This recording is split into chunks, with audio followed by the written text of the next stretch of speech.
আসসালামু আলাইকুম ওয়া রাহমাতুল্লাহি ওয়া বারাকাতুহু। নাহমাদুহু ওয়া নুসাল্লি আলা রাসূলিহিল কারীম। আউযু বিল্লাহি মিনাশ শাইতানির রাজীম। বিসমিল্লাহির রাহমানির রাহিম। আম্মা বাদ। দূরের ও কাছের সম্মানিত দর্শক শ্রোতা যে যেখান থেকে দেখছেন সকলকে জানাচ্ছি সাইফুল ইসলাম সৈয়দপুরী ইউটিউব চ্যানেলের পক্ষ থেকে শুভেচ্ছা ও স্বাগতম। আহলান সাহলান। এক ভাই জানতে চেয়েছেন জালেমের জুলুম থেকে নিষ্কৃতি পেতে অথবা কোনো অত্যাচারী শাসকের জুলুম থেকে অন্যায়ভাবে জুলুম থেকে নিষ্কৃতি পেতে কোনো আমল বা দোয়া আছে কিনা। তো এ ব্যাপারে হাদিস গ্রন্থ আদাবুল মুফরাদের 712 নম্বর একটি হাদিস রয়েছে।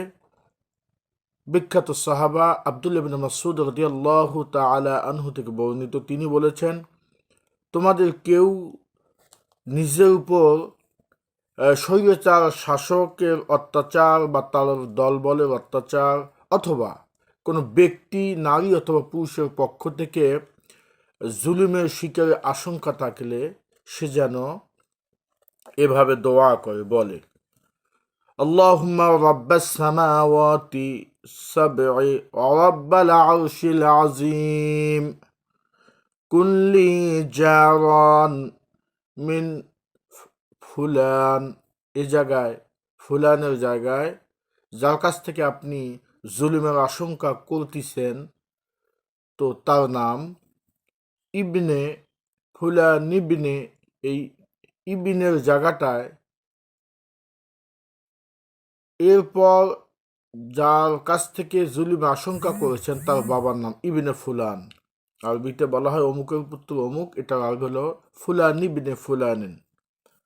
ও আহজাবিহি, এবং তার দলবল থেকে, মিন খলাইকিকা আইয়ুফরুতা আলাইয়া আহাদুম মিনহুম আও ইয়াতগা আজ্জা জারুকা ওয়া জাল্লা সানাউকা ওয়া লা ইলাহা ইল্লা আনতা।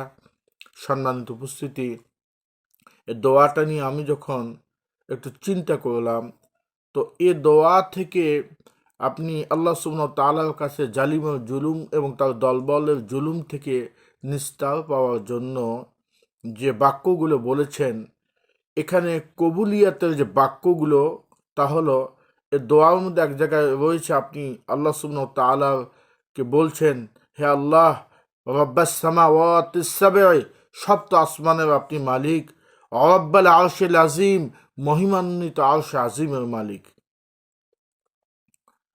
কুল্লি জারান, আপনি আমার প্রতিবেশী হয়ে যান। সুবহানাল্লাহ। এই বাক্যের মধ্যে দোয়া করা হচ্ছে যে আল্লাহ, আপনি আমার প্রতিবেশী হয়ে যান। সম্মানিত উপস্থিতি, আমরা লক্ষ্য করি পৃথিবীতে যখন আমরা কোনো অপরিচিত জায়গা বা স্থানে যাই এবং মানুষ যখন আপনার ঠিকানা জানতে চায়, আপনি কোথা থেকে, কোন বাড়ি থেকে, কোন জেলা থেকে, আপনি আপনার স্থানের প্রতিবেশীর অথবা ওই জেলার বা ওই এলাকার ওই দেশের বিখ্যাত ব্যক্তি অথবা স্থানের নাম দিয়েই পরিচিত হওয়ার চেষ্টা করেন। তো এভাবেই আপনি আল্লাহর কাছে দোয়া করেছেন, আল্লাহ আপনি আমার প্রতিবেশী হয়ে যান।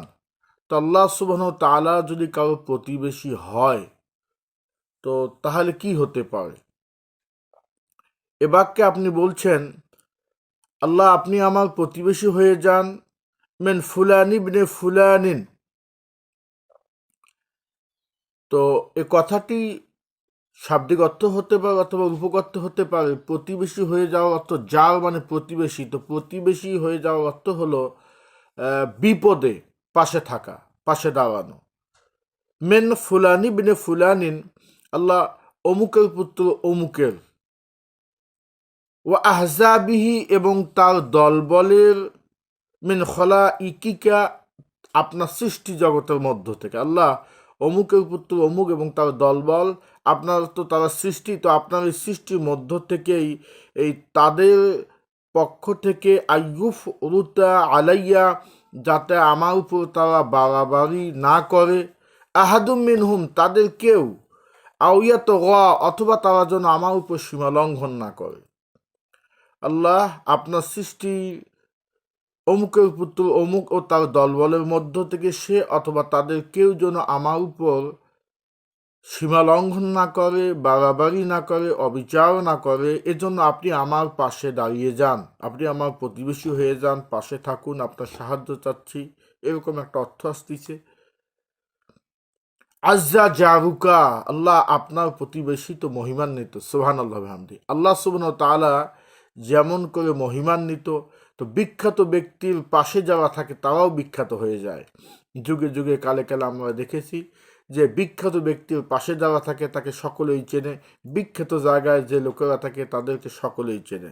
আজ্জা জারুকা, আল্লাহ আপনার প্রতিবেশী তো সম্মানিত, আপনি যেহেতু সম্মানিত। ওয়াজাল্লা সানাউকা, অতি মহিমান্বিত আপনার গুণ, আপনার প্রশংসা। ওলা ইলাহা ইল্লা আনতা, প্রকৃত ইলাহ আপনি ছাড়া তো আর কেউ নয়।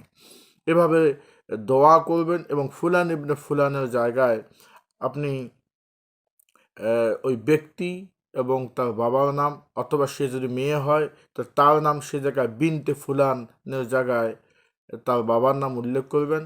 আল্লাহ সুবহানাহু ওয়া তাআলা আমাদের সকলকে জালিম এবং তার দলবলের জুলুম থেকে হেফাজত করুক বলে আমিন। আস্তাগফিরুল্লাহ ওয়া আতুবু ইলাইহি, আশহাদু আল্লা ইলাহা ইল্লা আনতা, সাল্লাল্লাহু আলা মুহাম্মাদ ওয়া আলা আলিহি ওয়া সাহবিহি আজমাইন। আসসালামু আলাইকুম ওয়া রাহমাতুল্লাহি ওয়া বারাকাতুহু।